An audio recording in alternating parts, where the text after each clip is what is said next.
বন্ধুরা, আজকে আমরা দেখতে চলেছি 2019 সালে রিলিজ হওয়া একটি ওয়েব সিরিজ যার নাম হচ্ছে পাঞ্চালী। এই গল্পটি 5 ভাইকে নিয়ে। তারা 4 ভাই মিলে একটা মেয়েকে বিয়ে করে, আর মেয়েটিও খুব সুন্দর করে সেই 4 ভাইয়ের সাথেই সংসার করতে থাকে। কিন্তু 5 নাম্বার ভাই, মানে যে সবার থেকে ছোট, সে একদিন শহর থেকে গ্রামে আসে। তখন তার বড় ভাই তাকে নির্দেশ করে তার নিজের বৌদিকে বিয়ে করতে হবে। এই কথা শুনে তো ছোট ভাইয়ের মাথায় আকাশ ভেঙে পড়ে। সে নিজের বৌদিকে কি করে বিয়ে করবে? কিন্তু এরপর তার বৌদি তার সাথে এমন কিছু করে যে ছোট ভাই পাগল হয়ে যায় তাকে বিয়ে করার জন্য।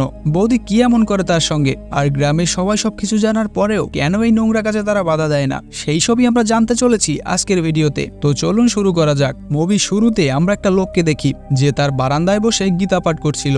লোকটার নাম হচ্ছে যোগী। ইনি 5 ভাইয়ের ভিতরে সব থেকে বড়। যোগী বারান্দায় বসে শুনতে পাচ্ছিল তার ছোট ভাই নিজের ওয়াইফের সাথে রোম্যান্স করছিল, আর সেটার স্পষ্ট শব্দ যোগী বাইরে বসে শুনতে পাচ্ছিল। এই কারণে সে তার নিজের কাজে মন দিতে পারছিল না। বারবারই তার ধ্যান চলে যাচ্ছিল ভেতর থেকে ভেসে আসা সেই শব্দের দিকে। এরপর ভেতরে আমরা বালি আর ভূমি নামের এক কাপলকে দেখতে পাই। আর এই বালি হচ্ছে যোগীর ছোট ভাই, আর এই ভূমি হচ্ছে তাদের 4 ভাইয়ের একমাত্র স্ত্রী। বালির কাজ শেষ হয়ে যাওয়ার পরে এবার হচ্ছে তার ছোট ভাইয়ের পালা, যার নাম নান্দু। এরপর নান্দু গিয়েও ভূমির সাথে শারীরিক সম্পর্ক করে। এদিকে ভূমিও এই ব্যাপারটাকে খুবই এনজয় করছিল। এদিকে বেচারা যোগী বাইরে বসে গীতা পাঠ করছিল, আর ভিতরে তার ভাইয়েরা ওয়াইফের সাথে রোম্যান্স করছে। অবশেষে এবার যোগীর পালা আসে। সে ভিতরে গিয়ে ভূমিকে আস্তে আস্তে বলে, আমি তোমার কাছে আসি না আজ অনেক দিন হলো, তাই ভাবলাম আজকে চলে আসি। তুমি এতে কিছু মনে করনি তো? ভূমি তখন বলে, আপনি তো আমার স্বামী, আপনার যখন ইচ্ছে আপনি আমার কাছে আসতে পারেন, এতে আবার বলার কি আছে। এরপর তারা শারীরিক সম্পর্ক করে। এখানে আপনাদের একটা কথা জানিয়ে রাখি, ভূমি আর তার 4 স্বামী সংসারে একটা ছেলেও আছে যার নাম হচ্ছে আইশু। পরদিন সকালে ভূমি ক্ষেতের মাঝখান থেকে হাঁটতে হাঁটতে একটা জায়গায় গিয়ে থামে। এরপর সে মাটিতে শুয়ে একা একা কিছু একটা ভাবতে থাকে। আর ঠিক সেই মুহূর্তেই আমাদের একটা ফ্ল্যাশব্যাক দেখানো হয়। আমরা দেখি ভূমি দাঁড়িয়ে কান্না করছে, আর ক্ষেতের ভিতরে তার বাবার নিথর রক্তাক্ত দেহ পড়ে আছে। এরপরে সিন আবার বর্তমানে চলে আসে। এরপর ভূমি সেখান থেকে উঠে বাড়ির দিকে রওনা দেয়। তখন তার সাথে এক প্রতিবেশী দেখা হয়। প্রতিবেশী মহিলাটি বলে, শুনলাম যাদব ভাইয়ের সাথে নাকি আবার জমি নিয়ে ঝামেলা হয়েছে। ভূমি কোনো উত্তর দেয় না। প্রতিবেশী মহিলার তখন আবার বলে, আচ্ছা ভূমি, তোমার কোনো সমস্যা হয় না 4টা স্বামী নিয়ে? 4 স্বামীকে তুমি কিভাবে ম্যানেজ করো? তোমার কষ্ট হয় না এত কিছু করতে? ভূমি তখন বলে, কষ্ট মনে করলে কষ্ট, আর যদি কষ্ট না মনে হয় তাহলে কিছুই নয়। আর তুমি যেটাকে কষ্ট ভাবছো সেটা আমার জন্য ভালোবাসা। আর আমি নিজেকে খুবই ভাগ্যবান মনে করি, কারণ আমি 4 জনের ভালোবাসা পাচ্ছি। সে বলে, খুব শীঘ্রই শহর থেকে আরো একজন আসছে, এরপর আমি 4 জন না 5 জনের ভালোবাসা পাবো। ভূমি হাসতে হাসতে এরপর বাসায় চলে আসে। এদিকে আমরা দেখি যোগী আর তার 3 ভাই মিলে বাড়িটাকে খুব সুন্দরভাবে সাজাচ্ছে, কারণ আজকে শহর থেকে তার ছোট ভাই আসছে। তাই পণ্ডিতের বলে দেওয়া নিয়ম অনুযায়ী আজকেই তার ছোট ভাইয়ের সাথে তার বৌদির বিয়ে দিতে হবে। এদিকে ভূমিও বিয়ের জন্য প্রস্তুতি নিচ্ছিল। এরপরই শহর থেকে যোগীর ছোট ভাই চলে আসে, যার নাম ছিল জিনু। বালি জিনুকে জড়িয়ে ধরে। এদিকে আইসু তাকে চাচু চাচু বলে ডাকছিল। তখন বালি বলে, চাচু কি? এখন থেকে সে আর তোমার চাচু নয়, বাবা বাবা বলে ডাকবে। কিন্তু এই কথা শুনে জিনু একটু বিরক্ত হয়ে বলে, ভাইয়া ও যা ডাকছে ওকে তাই বলেই ডাকতে দাও। কিন্তু বালি বলে, না, এখন থেকে না বললে অভ্যাস হয়ে যাবে। এরপর জিনুর সাথে তার আরেক ভাই নান্দুর দেখা হয়। নান্দু তাকে বলে, কিরে কেমন আছিস তুই? সে বলে, ভালো আছি। জিনু বলে, বাড়ির সবাই কেমন আছে? আর বৌদি কেমন আছে? এটা শুনে নান্দু বলে, আরে এবার তো বৌদি বলা বন্ধ কর, এবার তো সে তোর বউ হতে যাচ্ছে। এই কথা শুনে তো জিনুর হাসি বন্ধ হয়ে যায়। সে বলে, ভাইয়া আমি এ বিয়ে করতে পারবো না। আর এই কথাটা পিছনে দাঁড়িয়ে থাকা যোগী শুনে ফেলে। সে রেগে গিয়ে বলে, জিনু তুই জানিস না এটা আমাদের বংশের নিয়ম, আর এই নিয়ম না মানলে আমাদের পরিবারের কি হতে পারে তা তো তুই জানিস।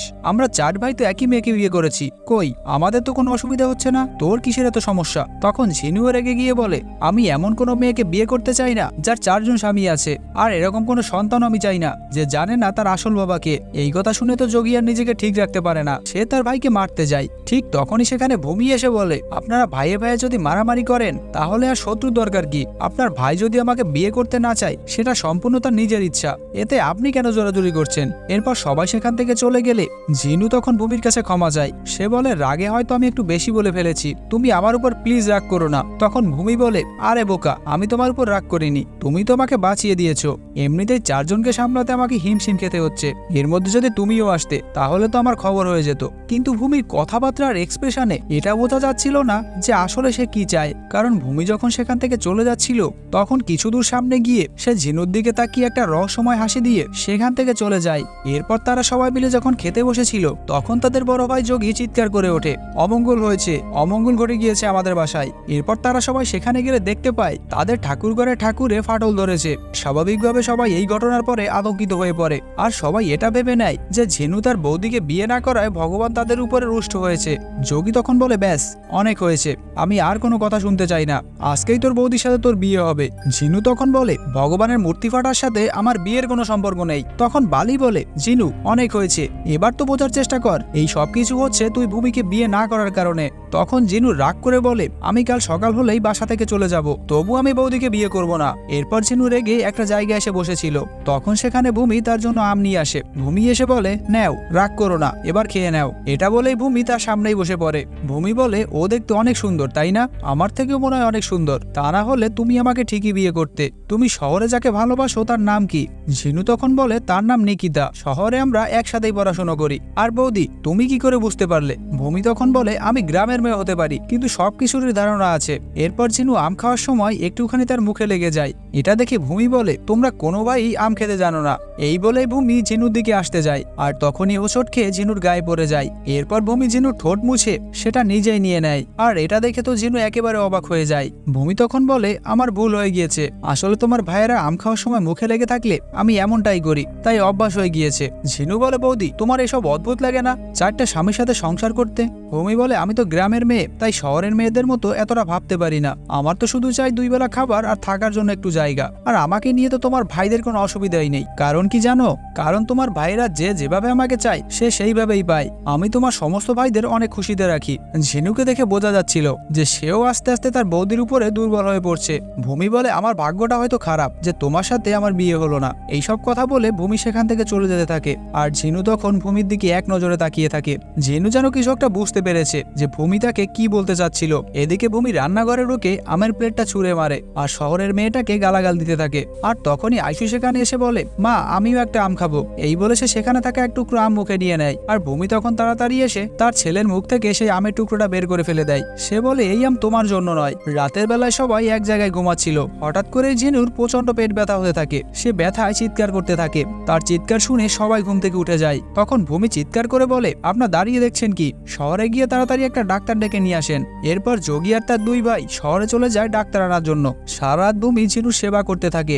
এক পর্যায়ে ঝিনু সুস্থ হয়ে যায়। সকালে বালু ঝিনুকে বলে, তোর এই অবস্থা কি করে হলো? সে বলে, আমি তো জানি না, আমি তো কালকে শুধুমাত্র বৌদির দেওয়া আম খেয়েছিলাম, ওই আম খেয়েই মনে হয় কিছু হয়েছে। বালি বলে, পাগল হয়ে গেছিস তুই? ভূমির জন্য তুই অসুস্থ হোসনি, বরং ভূমি তোকে সুস্থ করে তুলেছে। কালকে রাতে আমরা কোনো ডাক্তার পাইনি, ভূমি সারাটা রাত তো সেবা করেছে যাতে তোর কোনো ক্ষতি না হয়। এমন স্ত্রী সবার ভাগ্যে জোটে না। এরপর আমরা ভূমিকে দেখি সে মাঠের ভিতরে শুয়ে অঝরে কান্না করছে, আর সে আকাশের দিকে তাকিয়ে বলে, বাবা তুমি এই জায়গায় আমাকে কেন একা ফেলে চলে গেলে? তখনই সিনেমাদের আবার ফ্ল্যাশব্যাকে নিয়ে যায়, যেখানে ভূমি আর তার বাবা লুকিয়ে গ্রাম থেকে পালিয়ে যাচ্ছিল। ভূমিকে তার বাবা তাড়াতাড়ি হাঁটতে বলে। তাড়াতাড়ি হাঁটতে গিয়ে ভূমির পায়ে একটা কাজ ফুটে যায়। ভূমি সঙ্গে সঙ্গে চিৎকার দিয়ে ওঠে। তার বাবা তার মুখ চেপে ধরে বলে, মা চিৎকার করিস না, তোর চাচারা হয়তো আশেপাশেই আছে, চল আমরা কিছুক্ষণের জন্য এই জঙ্গলে গিয়ে লুকিয়ে থাকি। এটুকু বলার পরে সিন আবার বর্তমানে ফিরে আসে। ভূমি ঘরে ঢুকে দেখে চিনু বিছানায় ঘুমিয়ে আছে, আর বালি তার পাশে দাঁড়িয়ে আছে। বালি ভূমিকে বলে, তুমি ওয়েট করো, আমি তোমার জন্য খাবার নিয়ে আসছি, তুমি কাল সারা রাতে অনেক কষ্ট করেছো। বালি এরপর ভেতর থেকে খাবার নিয়ে আসে। ভূমি সেটা খেয়ে বলে, এটা কে রান্না করেছে? তুমি? বালি বলে, হ্যাঁ আমি রান্না করেছি। কেমন হলো বললে না তো? ভূমি বলে, তুমিই খেয়ে দেখো। এটা বলেই সে বালিকে পাপ্পি দিয়ে দেয়। বালি তো একেবারে অবাক হয়ে যায়। সে বলে, তুমি এখন এসব কেন করছো?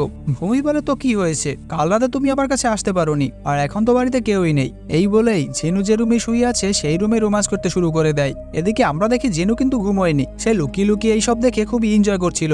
বালি এই বিষয়টা খেয়াল না করলেও ভূমি কিন্তু ঠিকই খেয়াল করেছে যে ঝিনু জেগে আছে, কিন্তু এর পরেও ভূমি থামে না।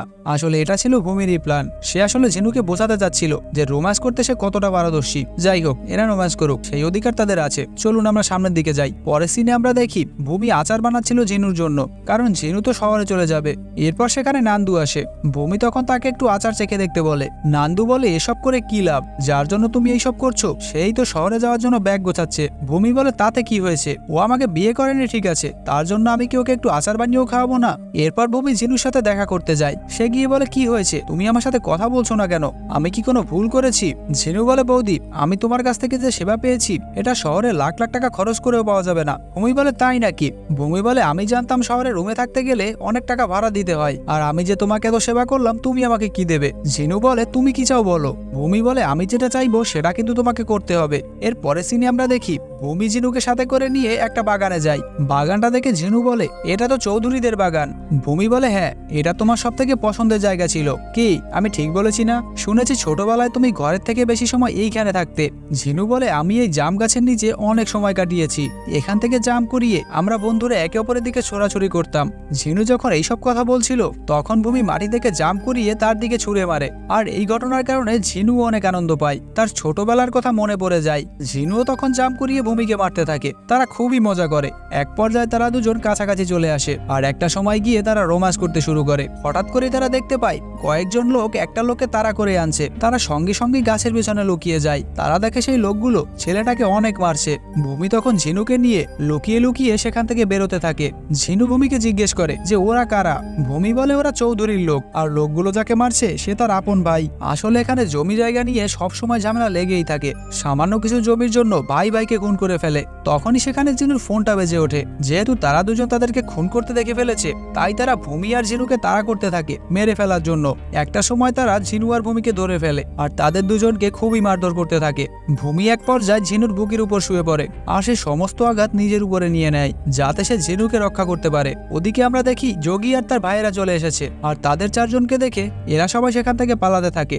যোগী আর তার 3 ভাই মিলে এরপর ঝিনু আর ভূমিকে বাড়িতে নিয়ে আসে। এর পরে সিনে আমরা দেখি ঝিনু একাই বাইরে বসেছিল। তখন তার কাছে বালি এসে বলে, দেখেছিস ও আমাদের সবাইকে কিভাবে আগলে রেখেছে? ওইখানে সমস্ত আঘাত সে নিজে সহ্য করেছে, তবুও তোর গায়ে একটু আঘাত লাগতে দেয়নি। কিন্তু ভাই এটা তো বিশ্বাস করছিস যে ওকে বিয়ে না করার কারণে আমাদের এরকম বিপদ হচ্ছে? এটা বলে সে সেখান থেকে চলে যায়। এরপর সিন কাট হয়। আমরা দেখি ভূমি মন খারাপ করে বসে রয়েছে, আর তখন পেছন থেকে ঝিনু এসে তাকে বলে, আমাদের 5 ভাইকে তুমি অনেক ভালোবাসো তাই না? এটা বলেই সে ব্যথার জায়গায় মলম লাগিয়ে দিতে থাকে। একটা সময় ঝিনু বলে, আমি এখানেই থেকে যেতে চাই। ভূমি বলে, কেন? ঝিনু বলে, আমি তোমাকে ছেড়ে আমার ভাইদেরকে ছেড়ে কোনোভাবেই শহরে একা থাকতে পারবো না, আর আমাকে তোমার থেকে ভালো কেউই বুঝবে না। এই কথা বলার সাথে সাথেই ভূমি ঝিনুকে তার কাছে টেনে নেয়, আর তারা সেখানে শারীরিক সম্পর্ক করে। অবশেষে ভূমির সাথে ঝিনুর বিয়ে হয়ে যায়। ঝিনুর 4 ভাই এতে অনেক খুশি হয়। ভূমি ঝিনুর বাবার ছবির সামনে দাঁড়িয়ে আশীর্বাদ নিচ্ছিল, আর তখনই সিন আবারও ফ্ল্যাশব্যাকে নিয়ে যায়, যেখানে ভূমি একটা জায়গায় বসে কান্না করছিল, আর যোগীর বাবা বলছিল, কান্না কর মা, তোর বাবা আর এই পৃথিবীতে নেই। ভূমি কাঁদতে কাঁদতে বলে, আমি বিশ্বাস করতে পারছি না, আমার চাচারা এটা কি করে করলো? যাদের সামনে আমি বড় হয়েছি তারাই আমার বাবাকে মেরে ফেললো, আমাকে অনাথ বানিয়ে দিল। তখন যোগীর বাবা বলে, মারে জমি জিনিসটা এরকমই, মানুষরা লোভে পড়ে একেবারে পাগল হয়ে যায়, ভাই ভাইকে খুন করে। আমি জানি আমার ঘরেও এই বীজ বপন করা আছে। আমার 5টা ছেলে আছে, যদিও এখন ওরা মিলেমিশে কাজ করে, একই সঙ্গে থাকে, কিন্তু পরে তো তাদের বিয়ে হবে, তাদের 5 জনের 5টা সংসার হবে, আর একটা সময় তারাও জমি নিয়ে খুনোখুনি করবে। তোমাকে তো আমি তোমার চাচাদের কাছ থেকে বাঁচিয়ে এনেছি, কিন্তু আমাদের ছেলেকে কে বাঁচাবে? এটা শুনে ভূমি বলে, না চাচা, আমি তোমার পরিবারের সাথে এমনটা হতে দেব না, আমি আমার জীবন দিয়ে দেব, তবুও তোমার ফ্যামিলি আমি রক্ষা করব। তখনই যোগী বলে, মা, আমাদের ফ্যামিলিতে একটা প্রথা রয়েছে, 5 ভাই একটি মেয়েকেই বিয়ে করতে পারবে, তার ফলে তারা জমি নিয়ে খুনোখুনি করবে না, তারা একে অপরের শত্রু হবে না। তুমি কি পারবে আমার 5 ছেলের বউ হতে?